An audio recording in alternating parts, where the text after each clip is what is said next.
Welcome everybody to Seattle Sports Union. We're here at the Everett Aquasox Stadium with my good friend Brian Solack. How are you doing today, Brian? I'm good. How are you doing today, Abe? I'm doing well, thank you. This is spring training and the sun is out, and we are here waiting desperately for our Aquasox games to start. But in the meantime, we're taking a look at the AL West division and the Oakland Athletics. And I had a question. Who's on this team? Can you tell me a little bit about their pitching lineup with Squeaky Cotton, Kendall Graveman, and Raul Alcantara? These are guys that nobody's ever heard of. Are they the next big three? I don't believe they are the next big three. Sean Manaea is their ace of the staff. This will be his third year in the big leagues. He's still coming into his own.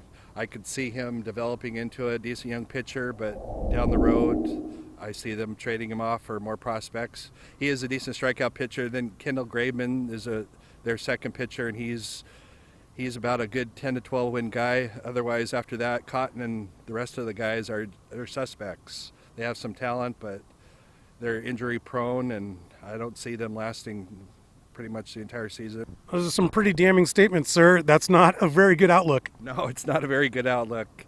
If Oakland is to win, it's going to be with their power from their offense. Boy, oh boy, that sounded a lot like the Mariners. Speaking of the Mariners, we just got Healy. Is Matt Olson the reason for Healy being removed from the Athletics? He is. Matt Olson, I believe, is the real deal. He came up and played 59 games last year and hit 24 home runs.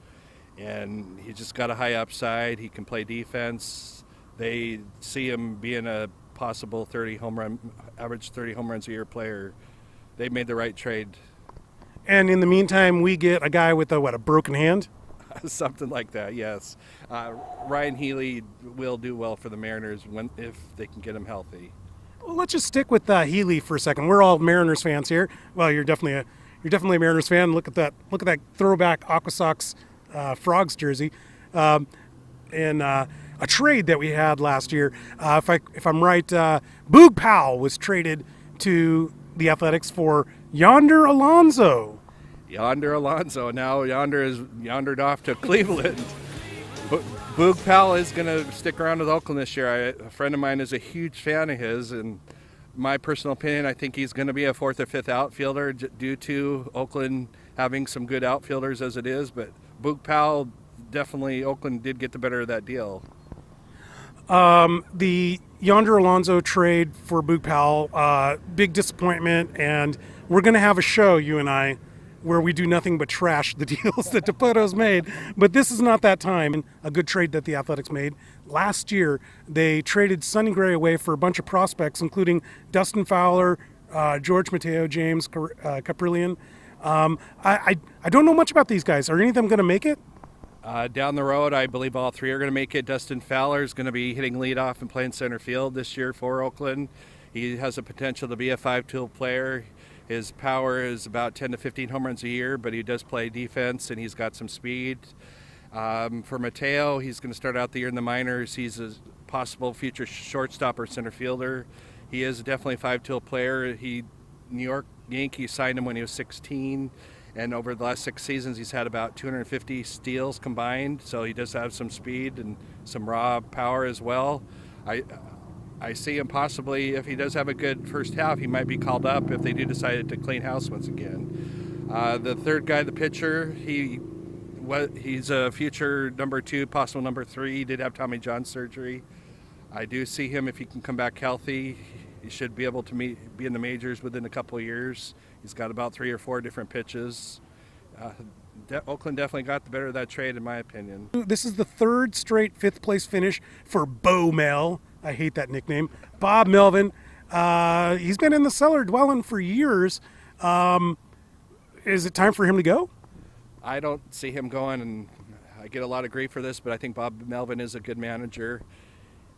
He's been around for about 10, 12 years, and he has about over 1,000 wins. He's a 500 manager. He deals as what's given to him. If he's got a team full of stars, he's able to win 80, 90 games. If he's dealt with this young talent, he's great at developing young talent to where Oakland can win 70 to 80 games, and I strongly believe that this year, if they keep that team together, they can get 75, 80 wins. So what you're basically saying is he does well with the talent that's provided. Exactly. I don't see him going the extra mile. Like if he was given the New York Yankees right now, I could see him win that division. I don't see him going to the promised land, win the World Series, but he's a good manager. Well, I remember when he was with the Mariners, didn't he win 90 games? He did win 90 games, and then the next year they lost a bunch of games, and I don't remember all the details, but they did change the team around after that 90-win season. Yeah, they got him as a new manager for the Mariners back in, was it 2000? 2003, I believe. 2003. I don't think they ever really gave him a good shot. I think they used him as a scapegoat. But then again, I don't know why they had a first-year manager for that team full of veterans anyway. That was a Bavasi thing, I think. But Melvin's a good manager. He's got one Manager of the Year in 2007, 2012. He's got credentials to back it up. I love the look on your face when you call it a Bavasi thing. Okay, so Bob Melvin's not going anywhere. Got a question for you. What would it take for the Athletics to make the playoffs? They stay healthy and keep most of that team together, and I think they do. They have about the 10th best farm system in baseball right now. If they traded some of their talent and got another starting pitcher, preferably a number 1 or number 2, I think they could make the playoffs as a wild card. Say Oakland goes 75 wins this year, and I see, in my personal opinion, I think the Mariners are going to do best 80, 81 wins. See, that's kind of what I'm thinking. I'm thinking about a 500 season for the Mariners, but it's a little baffling to me because they spend almost $100 million more than the Athletics and are getting just a handful of wins more, in my opinion. There's a lot of complaints by baseball in general where people are not thrilled. I'm talking about athletes. Athletes are not thrilled that Oakland is refusing to spend money, because if they're only spending $40 million and they're getting $20 million in luxury tax or whatever the equivalent for baseball is, they're basically not spending any money on payroll, and that screws free agents because they don't have a place to go, and that also screws the people paying the luxury tax. The teams paying the luxury tax. Oh, absolutely. They don't spend to even upgrade their stadium. They do nothing to get the fans to come in. I mean, the fans do. We do know from history they do show up once they start winning, but they don't seem to care. Just from top to bottom about making the team better. That it's very frustrating to deal with. Great. Well, that's all the time that we have. We are Seattle Sports Union. I want to thank you again, Brian Solack, here at the Everett AquaSox Stadium, which is, by the way, if you guys notice, it is being re-turfed. They're going to have artificial turf this year, and it's going to be a lot of fun. My baseball writer, Brian Solack, thank you very much, and I am Abraham DeWeese.